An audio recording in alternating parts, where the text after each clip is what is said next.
আমি লায়ন ইকবাল হোসেন, ব্যবস্থাপনা পরিচালক, নীল দিগন্ত ডেভেলপার্স। আমি সাবেক পরিচালক, জীবন বীমা কর্পোরেশন।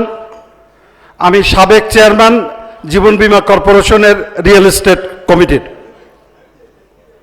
আমি বক্তব্য শুরুতেই আমি সবাইকে ধন্যবাদ জানাই। আমি এই ব্যবসায়ী সংগঠন রিহাবের একজন সম্মানিত বোধ করছি আমি এখানে সদস্য হওয়ার জন্য। যারা আমাকে সদস্য হওয়ার জন্য সুযোগ করেছেন তাদের সবাইকে আমি ধন্যবাদ জানাই। বিশেষ করে কামাল আহমেদ সাহেবকে আমি ধন্যবাদ জানাই। আমি শুধু দুইটা প্রস্তাবনা করব। আমি প্রথমেই ধন্যবাদ জানাই এই কমিটির সফলতার জন্য। এই কমিটির সফলতা প্রমাণ করে 2020 থেকে 2025 সাল, এই 5 বছরের জঞ্জাল দূর করে তারা তাদের সফলতার প্রমাণ দেখিয়েছেন। আমি আরেকটি প্রস্তাবনা করব।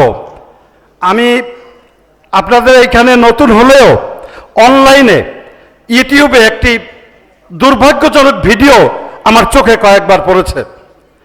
আপনাদের রিহাবের সাবেক ভাইস প্রেসিডেন্ট জনাব কামাল আহমেদ সাহেব যেভাবে বক্তব্য দিয়ে রিহাবকে ছোট করেছেন, পাশাপাশি বর্তমান কমিটিকে একটি অযোগ্য কমিটি বলেছেন। এতে আমার দুঃখ নাই। দুঃখ একটা জায়গায়, সমস্ত ডেভেলপার কোম্পানিকে উনি ছোট করেছেন। উনি বলেছেন বেশিরভাগ ডেভেলপার কোম্পানি প্রতারণা করে। এই একটা জায়গায় আমার আপত্তি। রিহাব আজকের কমিটির কাছে অনুরোধ করব, তার বিরুদ্ধে যদি কোনো সাংগঠনিক ব্যবস্থা ছাড়াও আপনারা আইনানুগ ব্যবস্থা গ্রহণ করবেন। এতে আমাদের সবাইকে, সমস্ত ডেভেলপার কোম্পানিকে সম্মান ক্ষুণ্ণ করেছে। পাশাপাশি আমি আর একটা জিনিস বলবো। আমার এক আপা কিছুক্ষণ আগে এখানে বক্তব্য রেখেছেন, বলেছেন আমরা যারা ডেভেলপার কোম্পানি আমরা শুধু ব্যবসা করি না, এটা আমাদের একটি সামাজিক সেবাও বটে।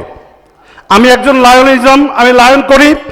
আমি লায়ন থেকে শিক্ষা গ্রহণ করেছি কিভাবে সেবা করতে হয়। আমি রিহাবকে অনুরোধ করব, রিহাবের মধ্যে শুধু ব্যবসায়ী না, পাশাপাশি মানবিক সেবার জন্য আপনারা আরেকটি সেল বা দপ্তর রাখবেন, যেটা বিভিন্ন বন্যা, প্রাকৃতিক দুর্যোগের সময় যেন রিহাব আমরা মানুষের পাশে দাঁড়াতে পারি, এবং এ ব্যাপারে অবশ্যই আমাদের সবার সহযোগিতা থাকবে। পাশাপাশি আমি একটি দুঃখজনক ঘটনা বলবো। আমার 3টি প্রজেক্ট চলে ধানমন্ডিতে। বিগত 5 বছর আমার সে প্রজেক্ট বন্ধ করে রাখা হয়েছিল। এই 5ই আগস্টের পরে আমার সে প্রজেক্ট খুলেছে, কিন্তু আমাকে অনেক বড় অঙ্কের টাকা দিতে হয়েছে, অনেক বড় অঙ্কের চাঁদা দিতে হয়েছে। আমি রিহাবকে অনুরোধ করব, রিহাব যেন এই চাঁদাবাজি বন্ধের জন্য একটা উদ্যোগ গ্রহণ করেন এবং একটি কমিটি গঠন করেন। আমরা এরকম সমস্যায় পড়লে আমরা যেন তাদের দ্বারস্থ হতে পারি। সবাইকে ধন্যবাদ জানিয়ে আমি আমার সংক্ষিপ্ত বক্তব্য শেষ করছি। আজকের এই কমিটির সফলতার জন্য তাদেরকে ধন্যবাদ জ্ঞাপন করছি। আসসালামু আলাইকুম।